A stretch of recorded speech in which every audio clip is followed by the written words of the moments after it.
গর্ভগীতা কি? গর্ভ অবস্থায় এই গীতা শুনলে সন্তান হবে জ্ঞানী, জানিয়েছেন শ্রীকৃষ্ণ। গর্ভগীতা শ্রবণ করা গর্ভবতী মহিলাদের জন্য অত্যন্ত জরুরি। যে শিশু মাতৃগর্ভে বসে গর্ভগীতা শ্রবণ করে সে জ্ঞানী ও সংস্কৃতি মনস্ক হয় বলে গীতায় বর্ণিত আছে। এই গর্ভগীতা সম্পর্কে বিশদে জেনে নেওয়া যাক। গর্ভগীতা একটি চমকপ্রদ গ্রন্থ। এতে সম্পূর্ণ জ্ঞান রয়েছে। কৃষ্ণ বলেন, যে ব্যক্তি গর্ভগীতা শোনে এবং মনন করেন সে পুনরায় গর্ভবাসে আসে না। সে জন্ম মৃত্যুর চক্র থেকে মুক্তি পায়। মনে করা হয় কোনো গর্ভবতী মহিলা গর্ভগীতা শ্রবণ করলে তার গর্ভে থাকা শিশু ভালো সংস্কার লাভ করে। জন্মানোর পর সে আদর্শ জীবন কাটায়। গর্ভগীতায় কৃষ্ণ ও অর্জুনের কথোপকথনের মাধ্যমে কি জানা যায় তা জেনে নেওয়া যাক। অর্জুন উবাচ, হে কৃষ্ণ, কোন দোষের কারণে প্রাণী গর্ভবাসে আসে? জন্মানোর পর সে নানান রোগে গ্রস্ত হয়, তারপর মৃত্যু হয়। কোন কর্মফলের কারণে ব্যক্তি জন্ম মৃত্যুর চক্র থেকে মুক্তি পায়? কৃষ্ণ বলেন, হে অর্জুন, এই মনুষ্য অন্ধ ও মূর্খ। এরা সংসারের ভালোবাসা ও মোহে জড়িয়ে পড়েন। এই পদার্থ আমি পেয়েছি এবং আমি তা লাভ করব, এমন চিন্তা তার মন থেকে দূর হয় না। অষ্টপ্রহর সে মায়ার আশায় বসে থাকে। এই কারণে সে বারংবার জন্মায় এবং মৃত্যু লাভ করে। সে গর্ভবিষে কষ্ট ভোগ করতে থাকে। সব শুনে অর্জুনের মনে প্রশ্ন জন্মায় এবং তিনি কৃষ্ণকে জিজ্ঞেস করেন যে, এই মন আপন চালে চলতে থাকা হাতির মতো। তৃষ্ণা এর শক্তি। এই মন পঞ্চ ইন্দ্রিয়ে বশবর্তী। কাম, ক্রোধ, লোভ, মোহ ও অহংকার, এই পাঁচটির মধ্যে অহংকার সবচেয়ে শক্তিশালী। তাহলে কিভাবে মনকে নিজের নিয়ন্ত্রণে রাখা যায়? কৃষ্ণ বলেন, এই মন অবশ্যই হাতির মতো। তৃষ্ণা এর শক্তি। মন পঞ্চ ইন্দ্রিয়ের নিয়ন্ত্রণে। অহংকার এদের মধ্যে শ্রেষ্ঠ। অর্জুন, হাতিকে যেভাবে নিয়ন্ত্রণে রাখা হয় তেমনই মনরূপী হাতিকে নিয়ন্ত্রণে রাখার জন্য জ্ঞানরূপী অঙ্কুশ দরকার। অহংকারের ফলে জীবন নরকে পর্যবসিত হয়। অর্জুন উবাচ, হে কৃষ্ণ, যে তোমার নাম কীর্তন করতে করতে বনে জঙ্গলে ঘুরে বেড়ায়, বৈরাগী হয়, একটি ধর্ম পালন করেন, এদের কিভাবে চেনা যায়? বৈষ্ণবরা কে?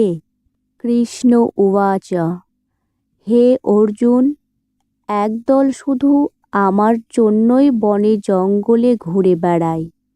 তারা সন্ন্যাসী। একদল মাথায় জটা বাঁধে এবং শরীরে ভস্ম লাগায়। এদের মধ্যে আমার বাস নেই, কারণ এদের মধ্যে অহংকার রয়েছে। এদের জন্য আমার দর্শন দুর্লভ। অর্জুন উবাচ, কোন পাপের জন্য স্ত্রীর মৃত্যু হয়ে যায়? কোন পাপের জন্য পুত্র মারা যায়? কোন পাপের কারণে নপুংসক হয় ব্যক্তি? কৃষ্ণ জানান, যে কারো কাছ থেকে ঋণ নিয়ে তা শোধ করে না তার স্ত্রীর মৃত্যু হয়। আবার যে কারো আমানতের জিনিস আত্মসাৎ করে নেয় তার পুত্রের মৃত্যু হয়। যে কাউকে প্রতিশ্রুতি দিয়েও সময়ের মধ্যে সেই ব্যক্তির কাজ করে দেয় না সে নপুংসক হয়। এগুলি অনেক বড় বড় পাপ। অর্জুন বলেন, কোন পাপের জন্য মনুষ্য সর্বদা রোগী থেকে যায়? কোন পাপের কারণে গাধা হয়ে জন্মায়? স্ত্রী ও টাট্টুর জন্ম কেন হয়? কোন পাপের কারণে বেড়ালের জন্ম হয়? কৃষ্ণ উবাচ, হে অর্জুন, যে ব্যক্তি কন্যাদান করে এবং সেই দানে মূল্য নেই, সে দোষী ও সদা রোগী থাকে। যে বিষয় বিকারের কারণে মদ্যপান করে সে টাট্টু ঘোড়া হয়ে জন্মায়। যে মিথ্যা সাক্ষী প্রদান করে সে স্ত্রী হয়ে জন্মায়। আবার যে স্ত্রী রান্না করে প্রথমে ভোজন করে নেয় এবং পরে পরমেশ্বরকে অর্ঘ্যদান করে সে বেড়াল হয়ে জন্মায়। আবার যে ব্যক্তি নিজের এঁটো খাবার দাবার দান করে সে মহিলা হয়ে জন্মায়, তারা দাসী হন। অর্জুন উবাচ, হে কৃষ্ণ, কিছু মনুষ্যকে আপনি স্বর্ণ দিয়েছেন, তারা কোন পূর্ণ কার্য করেছে? আবার কিছু মনুষ্যকে আপনি হাতি, ঘোড়া, রথ দিয়েছেন, তারা কোন পুণ্য করেছেন? কৃষ্ণ উবাচ, অর্জুন, যারা স্বর্ণদান করেছে তারা ঘোড়া বাহন লাভ করে। পরমেশ্বরের নিমিত্তিতে কন্যাদান করলে সে পুরুষের জন্ম লাভ করে। এরপর অর্জুন জিজ্ঞেস করেন, যে পুরুষের বিচিত্র দেহ থাকে তারা কোন পুণ্য করে? কারো কারো বাড়িতে সম্পত্তি আছে, কেউ আবার বিদ্বান, তারা কোন পুণ্য করেছেন? কৃষ্ণ উবাচ, অর্জুন, যারা অন্নদান করেছেন তাদের স্বরূপ সুন্দর। যারা বিদ্যাদান করেছেন তারা বিদ্বান। যারা সন্তানদের সেবা করেছেন তারা পুত্রবান।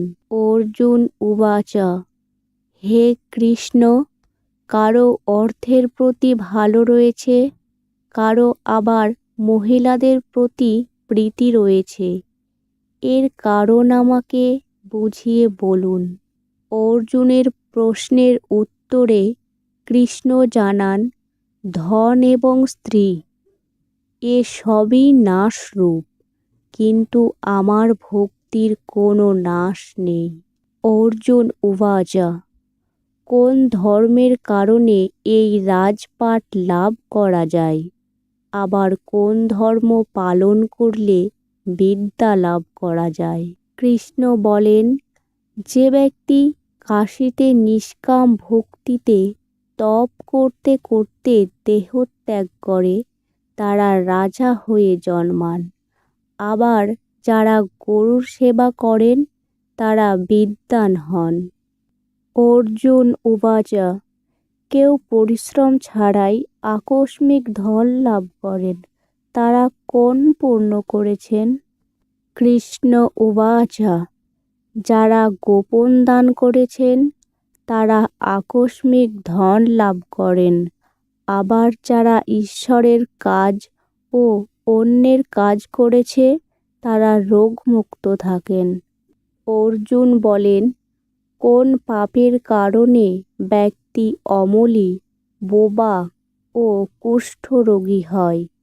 কৃষ্ণ উবাচ, যে পুরুষ নিজ কুলের স্ত্রীর সঙ্গে গমন করে তারা অমলি হয়। যারা গুরুর কাছ থেকে বিদ্যা লাভ করে মুখ ফিরিয়ে নেয় তারা বোবা হয়ে যায়। গো হত্যা করলে ব্যক্তি কুষ্ঠরোগী হয়। অর্জুন উবাচ, কোন পাপের কারণে পুরুষের রক্ত বিকার হয়? ব্যক্তি দরিদ্র কেন হয়? কারো খণ্ডবায়ু হয়, আবার কেউ অন্ধ হন, কেউ আবার পুঙ্গ থাকেন, তারা কি পাপ করেছেন? আবার যে স্ত্রীরা বাল্য বিধবা হন তাদের পাপ কি?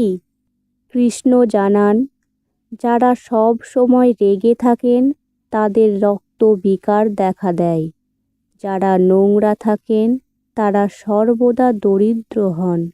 কুকাজ করে থাকা ব্রাহ্মণকে দান দিলে তাদের খণ্ডবায়ু হয়। যে পরস্ত্রীকে নগ্ন অবস্থায় দেখে আবার গুরুর স্ত্রীকে কুদৃষ্টিতে দেখে তারা অন্ধ হয়। গুরু ও ব্রাহ্মণকে পদাঘাত করলে তারা খোঁড়া ও পঙ্গু হয়। যে স্ত্রী নিজের স্বামীকে ত্যাগ করে পরপুরুষের সঙ্গে থাকে তারা বাল্য বিধবা হন। অর্জুন উবাচ হে কৃষ্ণ, তুমি পরব্রহ্ম, তোমাকে নমস্কার। আগে আমি তোমাকে নিজের আত্মীয় মনে করতাম, কিন্তু এখন তোমাকে ঈশ্বর রূপে জানি। হে পরব্রহ্ম, গুরু দীক্ষা কেমন হয় দয়া করে আমাকে জানান। কৃষ্ণ উবাচ তুমি ধন্য, তোমার মা বাবাও ধন্য, যার তোমার মতো পুত্র রয়েছে। হে অর্জুন, সমস্ত সংসারের গুরু জগন্নাথ, বিদ্যার গুরু কাশী এবং 4টি বর্গের গুরু সন্ন্যাসী, যারা সকলের ত্যাগ করে আমার বিষয় মনোনিবেশ করেছে তারা ব্রাহ্মণ জগৎগুরু। হে অর্জুন, মন দিয়ে শোনো কেমন গুরু সংস্পর্শে থাকা উচিত। যে সমস্ত ইন্দ্রিয় জয় করেছে, যে সমস্ত সংসারকে ঈশ্বরময় মনে করে, সমস্ত জগতের প্রতি উদাসীন, এমন গুরুর সঙ্গে থাকা উচিত যে পরমেশ্বরকে জানে। নানানভাবে সেই গুরুর পুজো করা উচিত। হে অর্জুন, যে গুরুভক্ত এবং যে গুরুর সম্মুখে থেকে ভজন করে তাদের ভজন করা সফল। যে গুরু বিমুখ তাদের সপ্তগ্রাস পাপ লাগে। গুরু বিমুখ প্রাণী দর্শনযোগ্য হয় না। যে গৃহস্থ সংসারে গুরু ছাড়া থাকে তারা চণ্ডালের সমান। মদিরার ভাঙড়ের গঙ্গাজলও যেমন অপবিত্র হয়, তেমনি গুরুবিমুখ ব্যক্তির ভোজনও সদা অপবিত্র। তার হাতের ভোজন দেবতাও গ্রহণ করে না। তার সমস্ত কর্ম নিষ্ফল হয়। শূকর, গর্দভ, কাক এ সমস্ত যোনি অত্যন্ত নিম্নমানের। এ সকলের তুলনায় সে মনুষ্য নিষ্কৃষ্ট মানের যারা গুরু বিমুখ হন।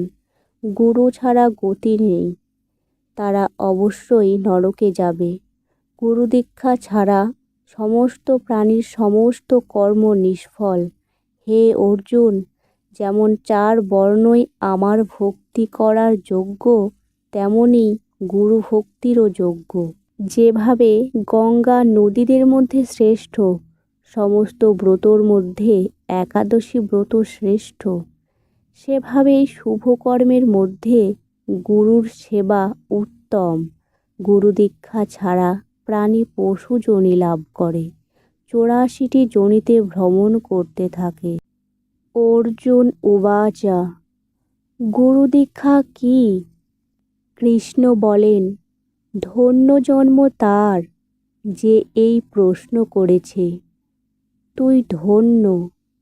গুরু দীক্ষা 2টি অক্ষরের, হরি ওম। এই অক্ষর গুরু বলে এই 4টি বর্ণকে আপন করে নেওয়া শ্রেষ্ঠ। হে অর্জুন, যে গুরুর সেবা করে সে আমার আশীর্বাদ লাভ করে।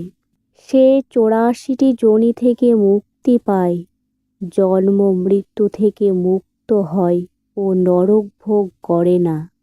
যে ব্যক্তি গুরুর সেবা করে না সে 3.5 কোটি বছর পর্যন্ত নরক ভোগ করে।